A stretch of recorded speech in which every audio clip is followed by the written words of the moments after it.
Investment in securities are subject to market risk. Please carry out your due diligence and read all the related documents carefully before investing. Channel को subscribe करना ना भूलें और हमारे ताज़ा video सबसे पहले देखने के लिए बेल आइकन को दबाएं।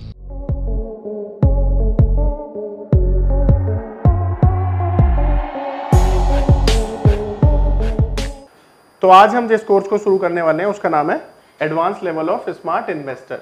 अब ये जो कोर्स है ना, ये एकदम बेसिक से पढ़ाया जा रहा है।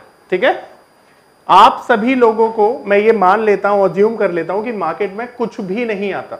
ठीक है, तभी बेहतर तरीके से डिलीवर मैं कर पाऊंगा और आप सीख पाएंगे। तो अभी मान लीजिए आप लोगों को कुछ नहीं आता है, तो आज हम ए से लेकर जेड तक की जर्नी शुरू करने वाले हैं।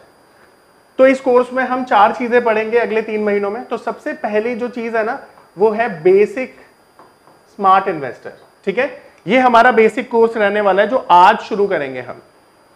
जब आपको इस बेसिक कोर्स में ये पढ़ाया जा चुका होगा कि मार्केट कितनी तरह की होती है, मार्केट में किस तरह से काम किया जाता है, मार्केट में कितने पार्टिसिपेंट्स होते हैं, जो रूल होते हैं, रेगुलेशंस होते हैं, किस तरह से फॉलो किए जाते हैं और कितने टाइप की मार्केट में आप कैसे कैसे काम कर सकते हैं, तो ये सभी चीजें हम बेसिक स्मार्ट इन्वेस्टर में पढ़ाते हैं। इसके बाद हम एनालिसिस पार्ट पर जाते हैं, जिसमें हम टेक्निकल एनालिसिस क्या होता है हम इसकी बात करते हैं। यानी कि मार्केट शॉर्ट टर्म में कहां मूव कर सकती है, अगले 1 घंटे में मार्केट कहां जाएगी, अगले 1 दिन में मार्केट कहां जाएगी, अगले 1 हफ्ते में मार्केट कहां जा सकती है, वो सभी चीजें टेक्निकल एनालिसिस से पता चलती हैं, जो कि कैंडल के माध्यम से हम एनालाइज करते हैं। इसके बाद हम फंडामेंटल एनालिसिस सीखेंगे। तो फंडामेंटल एनालिसिस में हम क्या सीखेंगे, बैलेंस शीट को किस तरह से एनालाइज किया जाता है, मार्केट में best of the best share को कैसे हम सेलेक्ट करते हैं लॉन्ग टर्म के लिए। तो ये सारी अंडरस्टैंडिंग हमें कहां पे मिलेगी, फंडामेंटल में मिलेगी। उसके बाद हम बात करेंगे ऑप्शंस की। ऑप्शंस में हम लोग ये सीखेंगे कि ऑप्शंस क्या होते हैं। अब ऑप्शंस एक ऐसा प्लेटफॉर्म है जहां पर बहुत छोटा पैसा बहुत बड़ा पैसा बन सकता है, पर इस ऑप्शंस में रिस्क भी उतना ही ज्यादा होता है। तो हम ऑप्शंस में बेसिक चीजों से लेकर एडवांस चीजों तक जाएंगे और ये सीखेंगे कि ऑप्शंस में वो कौन से तरीके हो सकते हैं जिससे हमारा प्रॉफिट मैक्सिमाइज हो जाए और रिस्क जो है वो मिनिमाइज हो जाए। अब यहां पर ऑप्शंस में हम ये भी सीखेंगे कि स्टॉक मार्केट में रेगुलर इनकम कैसे जनरेट की जाती है, बट वो बहुत ज्यादा बड़ी नहीं होगी, वो लिमिटेड होगी, क्योंकि रेगुलर है ना। तो ये भी हम किस में सीखेंगे, ऑप्शंस में सीखेंगे। तो ये चारों चीजें हम अगले 3 महीने में सीखने वाले हैं। तो सबसे पहले हम आज बेसिक अंडरस्टैंडिंग शुरू करते हैं। ठीक है, तो हमारा जो आज का पहला टॉपिक है ये है फाइनेंशियल मार्केट क्या होती है। देखिए, आज हम पढ़ने तो यही वाले हैं, फाइनेंशियल मार्केट। तो मेरा आप लोगों से एक सवाल कि आप लोग सभी एक पर्टिकुलर गोल से यहाँ पर बैठे हो, और वो गोल क्या है, सभी लोगों का एक ही गोल है। अभी जो मनी मेकिंग गोल है ये तो और कहीं से भी पूरा हो सकता है ना, फिर फाइनेंशियल मार्केट ही क्यों, क्या और कहीं से पूरा हो सकता है ना। जॉब से कर सकते हैं, बिजनेस से कर सकते हैं, पर वो तो एक प्रोफेशन हो गया। फिर आपको यहाँ पे क्यों जरूरत है फाइनेंशियल मार्केट की। देखिए, आपको फाइनेंशियल मार्केट की इसलिए जरूरत है क्योंकि आपके पास पैसा है और पैसे से पैसा बनाने के लिए ये मार्केट है। राइट, पैसा कमाने के लिए मार्केट नहीं है, पैसे से पैसा बनाने के लिए ये मार्केट है। क्लियर, क्योंकि पैसा तो आप जॉब में भी कमा सकते हैं, है ना, बिजनेस में भी कमा सकते हैं, बट पैसे से पैसा बनाना है तो आप इस मार्केट में आइए। अब इस मार्केट को हम डिफाइन करना चाहते हैं, तो ये जो फाइनेंशियल मार्केट है ये है क्या, आप लोग कोशिश कर सकते हैं, बताइए। गलत भी होंगे तो क्या होगा, लर्निंग मिलेगी। बताइए क्या हो सकता है फाइनेंशियल मार्केट, क्या है, कंपनी में एक तरीके से इन्वेस्टमेंट। जी, कोई और ट्राई करना चाहेगा। तो चलिए, फाइनेंशियल मार्केट को अगर हम डिफाइन करें ना, तो बेसिकली फाइनेंशियल मार्केट ना 4 तरह की मार्केट का एक कॉम्बिनेशन से बनी हुई एक मार्केट है। यहां पर सबसे पहली मार्केट है जिसे हम कहते हैं कैपिटल मार्केट। ठीक है, सबसे पहली मार्केट होती है कैपिटल मार्केट। अब कैपिटल मार्केट वो मार्केट होती है जहां पर सिक्योरिटीज को ट्रेड किया जाता है। अब ये सिक्योरिटीज किसे कहते हैं, देखो, सिक्योरिटी एक एक्ट है गवर्नमेंट का, उसमें इसे डिफाइन किया गया है। ठीक है, तो सिक्योरिटी क्या होती है, कोई भी एसेट क्लास जिसमें आप ट्रेडिंग करते, बाइंग सेलिंग करते हैं, जैसे shares, mutual funds, bond, debentures, इन सबको आप क्या बोलते हैं, सिक्योरिटी बोलते हैं। ठीक है, तो सिक्योरिटी ट्रेड जहां पर होती है उस प्लेटफॉर्म को हम बोलते हैं कैपिटल मार्केट। तो कैपिटल मार्केट क्या हुआ, एक प्लेटफॉर्म जहां पे सिक्योरिटी ट्रेड की जाती है। आ रहा है समझ में। अब कई लोग यानी कट शॉर्ट यहां पर डेट भी ट्रेड किया जाता है, क्योंकि मैंने बोला बॉन्ड और डिबेंचर और मैंने बोला शेयर्स, तो इक्विटी और डेट दोनों चीजें यहां पे ट्रेड की जाती है। अब दूसरी जो मार्केट होती है उसे हम कहते हैं कमोडिटी मार्केट। अभी कमोडिटी मार्केट क्या होती है?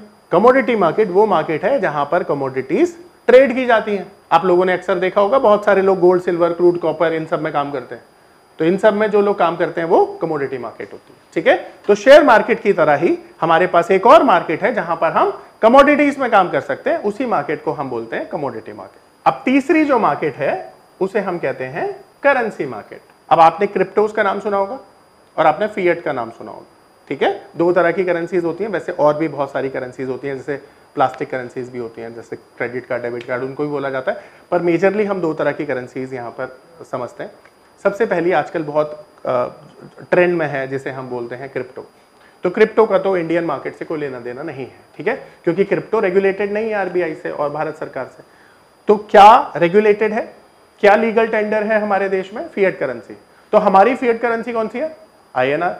तो आईएनआर यहां पर ट्रेड किया जाता है, पर आईएनआर के साथ साथ हम और करेंसीज में भी व्यापार करते हैं, बिजनेस करते हैं, इंपोर्ट एक्सपोर्ट करते हैं। जनरली हम किसमें इंपोर्ट एक्सपोर्ट करते हैं? शाबाश, यूएस डॉलर में करते हैं ना, तो वो भी हमारे लिए फिएट करेंसी है।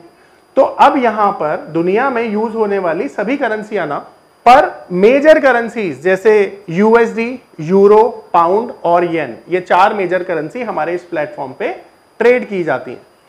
तो यहां पर फिएट करेंसीज में हम लोग ट्रेड करते हैं और इसीलिए इसे हम करेंसी मार्केट बोलते हैं। यानी आप लोगों में से जितने भी लोग करेंसीज में काम करना चाहते हैं वो इस प्लेटफॉर्म का यूज करके कर सकते हैं। ठीक है, ये ऑप्शनल है, कंडीशनल नहीं है, ध्यान रखिएगा। और फोर्थ मार्केट होती है जिसे हम कहते हैं डेरिवेटिव मार्केट। अब आप सभी लोगों ने ना फ्यूचर एंड ऑप्शंस तो सुना ही होगा, ठीक है। फ्यूचर और ऑप्शन ना एक सेगमेंट होता है जो सेगमेंट बिलोंग करता है डेरिवेटिव से, ठीक है। तो जो डेरिवेटिव मार्केट है उसे हम फ्यूचर एंड ऑप्शंस की मार्केट भी बोल सकते हैं। आपने सुना है मैम? आप क्योंकि नए हैं मार्केट में, आपने इस वर्ड को पहले सुना है कभी? ठीक है, अभी आगे और अच्छे से हम लोग पढ़ेंगे, अभी तो सिर्फ एक ओवरव्यू दे रहा हूं मैं आपको। तो अब ये समझ लीजिए कि फ्यूचर एंड ऑप्शंस एक ऐसी कैटेगरी होती है जहां पर इक्विटी फ्यूचर्स, जहां पर कमोडिटी फ्यूचर्स और जहां पर करेंसी फ्यूचर्स, ये तीनों तरह के फ्यूचर्स एंड ऑप्शंस ट्रेड किए जाते हैं। तो फ्यूचर एंड ऑप्शंस जिस मार्केट में ट्रेड किए जाते हैं वो कौन सी मार्केट होती है? डेरिवेटिव। अब ये चार तरह की मार्केट है जिनके बारे में हम अभी थोड़ी देर बाद पढ़ने वाले हैं। तो आप मुझे बताइए, यहां पर किसी का कोई डाउट है तो आप सवाल पूछ सकते हैं, आगे चल सकते हैं। नमस्कार दोस्तों, क्या आप स्टॉक मार्केट में शुरुआत करने का सोच रहे हैं और क्या आपको यह समझ में नहीं आ रहा है कि आपकी शुरुआत कहां से होनी चाहिए? तो मैं आपको एक ऐसा कोर्स सजेस्ट करने जा रहा हूं जो आपकी लाइफ चेंज कर सकता है, और मैं बात कर रहा हूं NIFM का advance level of smart investor course की, जो आपकी लाइफ चेंज कर सकता है। जी हां, आपने सही सुना, NIFM आपके लिए लेके आया है एक ऐसा शानदार कोर्स जो आपको बताएगा कि किस तरह से आप स्टॉक मार्केट में सक्सेसफुली पैसा कमा सकते हैं। और ये कोर्स है advance level of smart investor. Advance level of smart investor course आपको हर छोटी से छोटी और बड़ी से बड़ी मार्केट की बारीकियों के बारे में जानकारी देता है, और ये सभी जानकारियां आपको इस मार्केट में पैसा कमाने में बहुत ज्यादा मददगार साबित होती हैं। तो इस कोर्स को करने के बाद आप मार्केट में सक्सेसफुल ट्रेडर और सक्सेसफुल इन्वेस्टर बन सकते हैं। तो इसके साथ हम एक और चीज समझते हैं कि क्योंकि हम कभी भी इन्वेस्टमेंट करेंगे तो इन्हीं चार एसेट क्लास में हम ट्रेडिंग या इन्वेस्टमेंट करेंगे। अब मेरा आपसे सवाल ये है कि हमें सबसे बेस्ट एसेट क्लास में इन्वेस्टमेंट करना चाहिए, राइट? अब हमें कैसे पता चलेगा कि कौन सी एसेट क्लास बेस्ट है?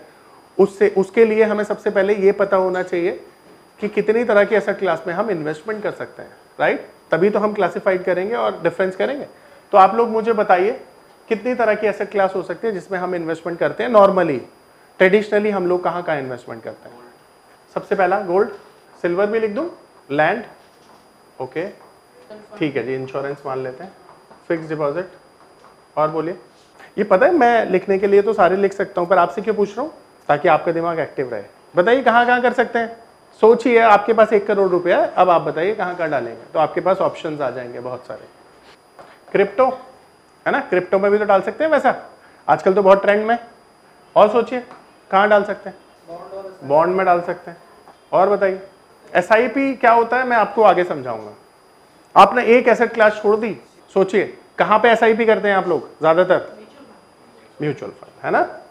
तो म्यूचुअल फंड और बहुत सारे हो सकते हैं, पर अभी बेसिक ट्रेडिशनली हम यहीं पे अपने आप को सीमित कर लेते हैं। एक एक करके इसे डिस्कस करते हैं। तो देखिए अगर हम बात करें कि जितनी भी लेडीज होती है ना, वो सब क्या करते हैं, वो तो गोल्ड उनको बड़ा प्रिय होता है, तो गोल्ड ही खरीदते हैं, राइट। अब गोल्ड आपको पता है कितने फॉर्म में आप खरीद सकते हैं। गोल्ड खरीदने के भी बहुत सारे तरीके हो सकते हैं आपके पास। पेपर गोल्ड हो सकता है, फिजिकल गोल्ड हो सकता है और फ्यूचर गोल्ड हो सकता है। अब मान के चलिए आप लोगों को घर पे गोल्ड को स्टोर करने में डर लगता है, तो आप क्या कर सकते हैं, आप बॉन्ड खरीद सकते हैं। गोल्ड सॉवरन बॉन्ड होते हैं ना सरकार के, जहां पे आपको 2.5% का इंटरेस्ट भी मिलता है, वहां भी आप पैसा लगा सकते हैं, पहला तरीका। दूसरा तरीका, आप गोल्ड ईटीएफ खरीद सकते हैं। ईटीएफ क्या होता है थोड़ी देर में मैं बताने वाला हूं, पर ईटीएफ भी बेसिकली क्या होता है, शेयर्स की तरह होता है कि आप जैसे एक एक शेयर खरीद सकते हैं, ऐसे ईटीएफ होता है एक्सचेंज ट्रेडेड फंड, जहां पर आप किसी पर्टिकुलर एसेट क्लास में पैसा डाल सकते हैं, जैसे गोल्ड, सिल्वर, इंडेक्स, इस तरह से। तो आप यहां भी शेयर खरीद सकते हैं।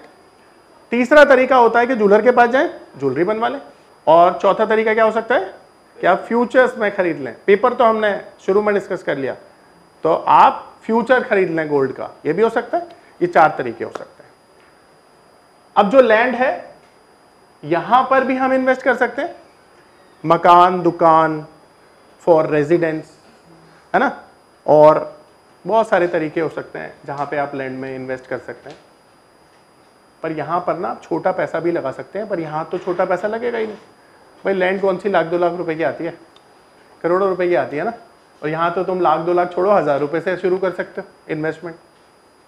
आपने बोला था इंश्योरेंस। देखो इंश्योरेंस मेरे हिसाब से ना एक ऐसा प्रोडक्ट है जो हर एक इंसान के पास होना चाहिए, क्योंकि भगवान जब दुख देता है ना, तकलीफ देता है, तो यहीं पे सारा पैसा उड़ता है। और इंश्योरेंस भी ना एडिक्वेट होना चाहिए। लाइक मुझे ऐसा लगता है कि अगर आपकी उम्र 40 साल से कम है तो 25 लाख, 40 साल से ज्यादा है तो 50 लाख का इंश्योरेंस होना चाहिए, और ये मैंडेटरी है। अब आजकल ना इंश्योरेंस में बहुत कंपटीशन हो गया, आप लोगों को पता ही है ना कितना कंपटीशन है। तो आजकल इंश्योरेंस में जो इंश्योरेंस कंपनी है उन्होंने इस प्लान को बहुत अट्रैक्टिव बना दिया है, और बहुत सारी कंपनियां ऐसी हैं जो इंश्योरेंस के प्रीमियम को वापस कर देती हैं एक सर्टेन टाइम के बाद। देखा है आपने, टर्म इंश्योरेंस में ऐसा होता है, उसमें हेल्थ का भी बेनिफिट मिलता है और टर्म का भी। अब जो इंश्योरेंस है इसे इन्वेस्टमेंट प्लान अगर माना है तो ये तो सेफ्टी है हर एक इंसान के पास। एफडी के बारे में आई गेस आप सभी लोगों को पता है कि एफडी क्या होती है। एफडी एक ऐसा प्रोडक्ट होता है जहां पर बैंक में हम पैसा डालते हैं कुछ टर्म के लिए, और वो टर्म जब ओवर हो जाता है तो हमें इंटरेस्ट के साथ पैसा वापस मिल जाता है। क्रिप्टो के बारे में आप सभी को पता है कि ये एक वर्चुअल करेंसी है जो चलती नहीं है, बट इसकी वैल्यू आजकल देख रहे हैं आप दुनिया में बहुत सारी रीजन की वजह से बढ़ रही है, और उन रीजन की वजह से क्या हो रहा है कि उसकी कीमतें ऊपर भी जा रही हैं। बट यहाँ पे वॉलिटिलिटी बहुत ज्यादा है, जिसकी वजह से जो रिस्क है वो भी बहुत ज्यादा है। अगर हम बात करें बॉन्ड की, तो बॉन्ड बेसिकली डेट इंस्ट्रूमेंट माने जाते हैं। अब देखो बॉन्ड बहुत सारी तरह के हो सकते हैं, गवर्नमेंट बॉन्ड हो सकते हैं, कॉर्पोरेट बॉन्ड हो सकते हैं, ठीक है, बहुत सारे तरह के बॉन्ड हो सकते हैं। और जो इंडस्ट्रीज होती है ना वो भी बॉन्ड ले आती है। अब यहां पर बॉन्ड में आपको एक चीज समझनी है कि ये एक डेट इंस्ट्रूमेंट होता है, जहां पर जो इशुअर होता है उसको आप पैसा देते हैं, और जो इशुअर होता है वो आपको एक गारंटी देता है कि इस टाइम के बाद आपका पैसा मिल जाएगा आपको वापस। यहां भी कुछ रेट ऑफ इंटरेस्ट होता है जो इशुअर होता है वो ऑफर करता है। अब बॉन्ड 2 तरह के हो सकते हैं, एक सिक्योर्ड बॉन्ड, एक इनसिक्योर्ड बॉन्ड। सिक्योर्ड बॉन्ड में मतलब गारंटी दी जाती है कि आपका पैसा सेफ है। अनसिक्योर्ड बॉन्ड जो होता है वो क्या होता है, उसमें गारंटी नहीं होती है पर रेट ऑफ इंटरेस्ट हायर होता है, ठीक है। और म्यूचुअल फंड, जैसा कि हम सभी जानते हैं, म्यूचुअल फंड एक ऐसा फंड होता है जो मैनेज किया जाता है एक्सपर्ट द्वारा। अब म्यूचुअल फंड को मैं थोड़ा सा डिटेल में आपको समझाना चाहता हूं, क्योंकि ये आप सभी के टैक्स को भी बचाएगा और ये आपके काम भी आएगा। तो आपने एक टर्म का यूज किया था जिसे आपने बोला था SIP, करेक्ट। तो ये SIP क्या है, सबसे पहले ये समझ लेते हैं। सिस्टमेटिक इन्वेस्टमेंट प्लानिंग, यानी कि आप हर महीने अपनी सेविंग का कुछ परसेंटेज किसी भी पर्टिकुलर एसेट क्लास में डालते हैं, इसे आप कहते हैं SIP। ये किसी भी एसेट क्लास में हो सकती है। अब नॉर्मली आप देखोगे कि इंडिया के अंदर ना बहुत सारे म्यूचुअल फंड्स हैं, ठीक है। इंडिया में बहुत सारे म्यूचुअल फंड्स हैं, तकरीबन मोर देन 800 म्यूचुअल फंड्स हमारे इंडिया में। अब ये जो म्यूचुअल फंड्स हैं ये काम कैसे करते हैं, तो सबसे पहले मैं एक म्यूचुअल फंड को अज्यूम कर लेता हूं, लेट्स से एचडीएफसी। तो एचडीएफसी ना एक कंपनी है, ये अपना म्यूचुअल फंड निकालती है, तो इसका जो म्यूचुअल फंड है उसको हम क्या कहेंगे, एचडीएफसी म्यूचुअल फंड, ठीक है। अब ये जो एचडीएफसी म्यूचुअल फंड है ना, ये मार्केट में बहुत सारी एसेट क्लास में पैसा लगाएगी, बहुत सारी एसेट क्लास में। ये इक्विटी में पैसा लगाएगी, कमोडिटी में पैसा लगाएगी, डेट में पैसा लगाएगी और म्यूचुअल फंड में भी पैसा लगाएगी, ठीक है। अब देखो ये बहुत सारी हो सकती है, पर मैंने समझाने के लिए आपको ये 4 डाली है। अब आपको ऐसा लगता है कि मुझे ना अपना पैसा इक्विटी में डालना है, तो आप कौन सा म्यूचुअल फंड ऑप्ट करेंगे, इक्विटी म्यूचुअल फंड। तो आपने अपना पैसा किस में डाल दिया, एचडीएफसी इक्विटी म्यूचुअल फंड में, ठीक है। तो आपका पैसा कहां पे जा रहा है, इक्विटी में जा रहा है। अब इक्विटी में भी ना क्लासिफिकेशन करेंगे हम, तो large cap, small cap, mid cap जैसे फंड अवेलेबल है। अब आपने यहां पर पैसा लगा दिया, तो जब आप पैसा लगाएंगे ना, तो आप एसआईपी के थ्रू भी लगा सकते हैं और लमसम भी लगा सकते हैं। अब सवाल ये उठता है कि आपने यहां पर पैसा लगाया, तो आपको कैसे पैसा लगाना है। तो देखिए हर एक म्यूचुअल फंड की ना एक करंट फंड की वैल्यू होती है, जिसे हम कहते हैं एनएवी, नेट एसेट वैल्यू। ये डेली बेसिस पर चेंज होती है बेस्ड ऑन मार्केट परफॉर्मेंस। अब मान लेते हैं ये जो एचडीएफसी इक्विटी म्यूचुअल फंड है ना, इसकी एनएवी का भाव है 100 रुपए, अभी एग्जांपल के लिए हमने माना। और यहां पर आपने जो इन्वेस्टमेंट की है ना, तो जो इन्वेस्टमेंट आपने की है वो की है लेट से 1000 रुपीज। तो आपको कितनी एनएवी आप बाय कर सकते हैं, 10 ना। तो आपके पास नंबर ऑफ यूनिट्स कितनी आएंगी, यहां पे 10 आएंगी, ठीक है। आपकी इन्वेस्टमेंट हो गई। अब मार्केट ऊपर गया 1 साल बाद, तो एनएवी भी ऊपर जाएगी। अब एनएवी बढ़कर हो जाती है, मान लेते हैं इंक्रीज हो जाती है एनएवी, और जो न्यू एनएवी रेट है वो बढ़कर हो जाता है 150। तो आपका जो इन्वेस्टमेंट है अब कितना हो गया, ग्रोथ कितनी हुई है ना, 1500 गई, यानी 50% हो गई ना। तो यहां पर एनएवी जैसे ही ऊपर गई, तो आपका ये जो इन्वेस्टमेंट था इसकी ग्रोथ हो गई 50%, ठीक है। एंड वाइस वर्सा, इसी तरह से अगर मार्केट कंडीशन की वजह से मार्केट नीचे चली जाती है, तो आपका पैसा इसी तरह से क्या होता है, ड्रॉ डाउन हो जाता है, नीचे चला जाता है, ठीक है। तो इस तरह से म्यूचुअल फंड काम करता है। पर यहां पर अब ये म्यूचुअल फंड में पैसा डालता कौन है, सवाल ये उठता है। तो देखो आप ये सोचो कि आपके पास समय की कमी है और ज्ञान की भी कमी है, तो आप लोगों के लिए बेहतर तरीका क्या हो सकता है, म्यूचुअल फंड। क्योंकि म्यूचुअल फंड लोग जो भी कंपनियां चला रही हैं, जो भी एक्सपर्ट हैंडल कर रहे हैं, वो मार्केट के एक्सपर्ट लोग हैं। तो ये बात तो तय है कि वो आपके लिए कुछ बेहतर ही कर सकते हैं। तो जिनको भी नॉलेज की कमी और मार्केट में रिसर्च करने का टाइम नहीं मिलता है और फुल टाइम वर्किंग होते हैं, उनके लिए सबसे बेस्ट एसेट क्लास क्या है, म्यूचुअल फंड हो सकता है। तो म्यूचुअल फंड सही है किन के लिए, जिनके पास समय या फिर ज्ञान की कमी होती है। पर आप जैसे लोगों के लिए जो सीखने के साथ साथ मार्केट में टाइम भी दे सकते हैं, क्या उनके लिए म्यूचुअल फंड सही है, नहीं ना, क्योंकि इससे ज्यादा तो आप खुद ही कमा सकते हैं। तो म्यूचुअल फंड इस तरह से काम करता है। आई होप सबको समझ में आया होगा। अब यहाँ कोई डाउट है प्लीज पूछ लीजिए। नमस्कार दोस्तों, मैं अरविंद शर्मा आप सभी का स्वागत करता हूं हमारे स्पेशल कोर्स में, जिसका नाम है पावर ऑफ नंबर्स।